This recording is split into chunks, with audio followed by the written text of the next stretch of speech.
Zamet, aka Diz. This is the best Star Wars show in the galaxy far, far away. Wait a minute, we're right here. So let's keep rocking. The Force will be with you, always. Welcome to the Force Always. My name is David Zamet, aka Diz, and this is the news. The news this week has some interesting items. The first and foremost being that Entertainment Weekly magazine in America this Friday, the 24th, that's June 24th, will be releasing some information and pictures on Rogue One. That's the next Star Wars film that's coming out at the end of this year. It's not a part of the episodes, the official episodes. It's just called A Star Wars Story. And that magazine will detail stacks of information, character names, even about the reshoots apparently. So check this one out, coming out this Friday, Entertainment Weekly on Rogue One. And to more news, Chewbacca Mum is back in the news. Amazingly, they created a figure of her with her head stuck on a Chewbacca doll. It's a medium-sized doll, not the classic figure, but you can actually get Chewbacca Mum as a collectible figure in Star Wars. To more news, the amount of leaks online of stills or even moving footage with Star Wars Episode 8 or even Rogue One has been brought back to a minimal, which is actually good news, because for a Star Wars fan like myself, I'll just keep watching these things, and it's good it's been drawn back. So that's pretty much the news for this time around.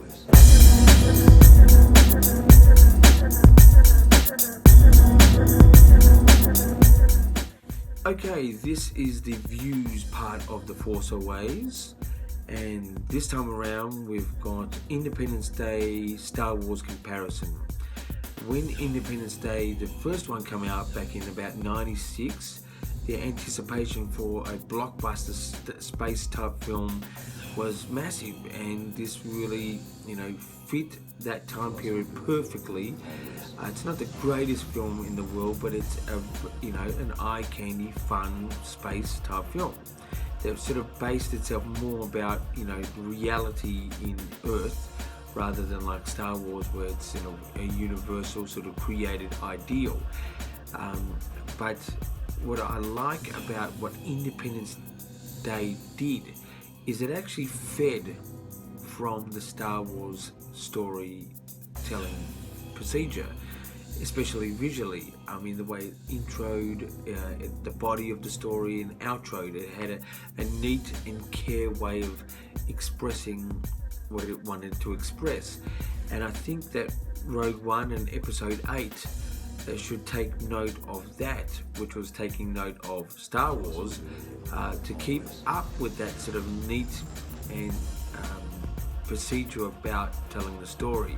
Having a Star Wars story too abstract would just, I don't think, do justice for the film. It would be something different, cool for some of us, but I just don't think it would be long lasting. And I think the Star Wars stories, all of them, is a long lasting way of telling a story.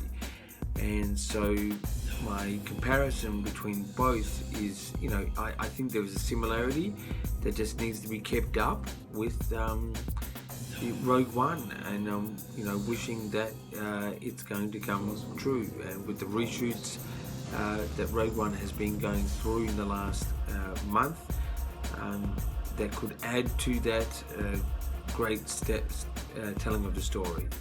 Anyway, that's views on my behalf this time around.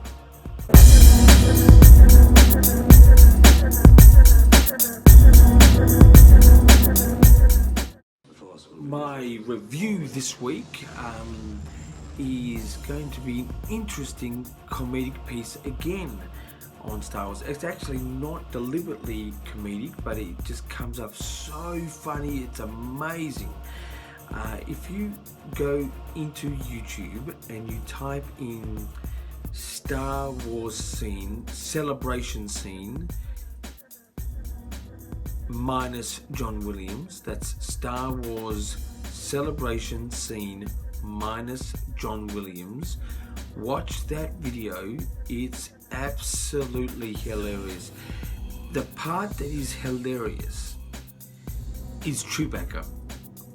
2 or 3 occasions he does this roar, and when you hear this roar, it's so funny, it's amazing.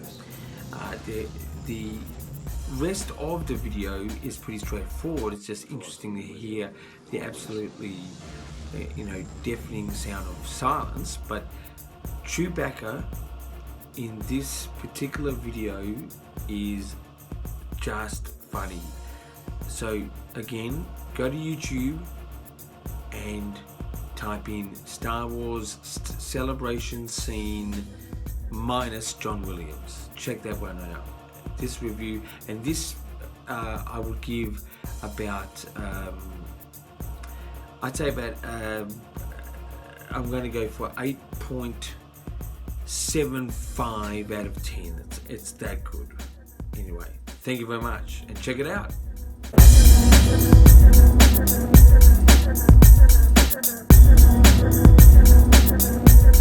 Okay, this is the interview section of The Force Awakens, and this time around I've got a girl, and this girl has not really much liking into Star Wars, meaning she doesn't appreciate it fantastically. She's not against it, but she's not for it massively. Her name is Karina, and she has some interesting comments to say. So here is Karina. Okay, this is the interview section of The Force Awakens, and this is the lovely Karina. How are you? I'm good. Excellent. Now, you're not a Star Wars fan, but you did see The Force Awakens. That is your first Star Wars film, is that correct? Yes. Yeah. So, can you remember your impression of The Force Awakens? Yeah, I found it a little bit confusing and a bit hard to follow, just because I didn't really know the background story. But yeah, it was all right once I got into it. Yeah. Can you remember much of the story?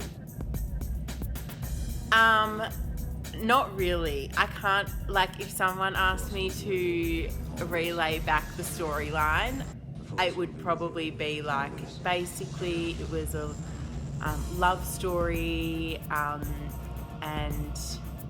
there were 2 teams fighting, I think, and 2 galaxies, or something like that. Yeah. And do you find the story intriguing to know more about it, or you just sort of look, that's it? I just find it very complicated, so I'm not sure I'd have the time and energy to get very involved in it. Yeah. And so, if Star Wars was not your type of film, what is a type of film that you like? Maybe something more light-hearted, easy to watch. Yeah. Something, more girly. Is there a title that we are aware of, like a title film? Like a genre? Yeah, well, an actual film. Oh.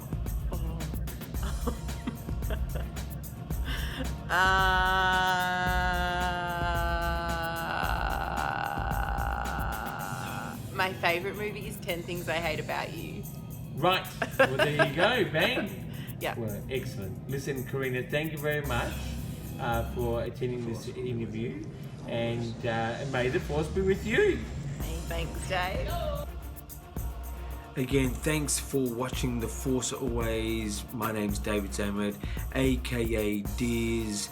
Share, like this video, and subscribe. That would be fantastic. Anyway, I'll see you in a couple of weeks' time for some more Star Wars stuff. And for now, keep rocking.